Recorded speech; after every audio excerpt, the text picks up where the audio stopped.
माझं तात्या, मला वाटलं माझा संसारच झाला.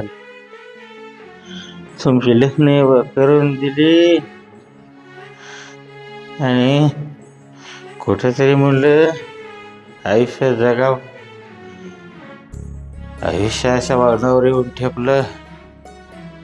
या म्हातारपणात दारूचा आजार घ्यावा, पण दारू वाईट. दारू नाही पिलं पाहिजे, माझा इलाज नाही दादा. पण तू तात्या, हे लेकरा, हे पोरा, मला तू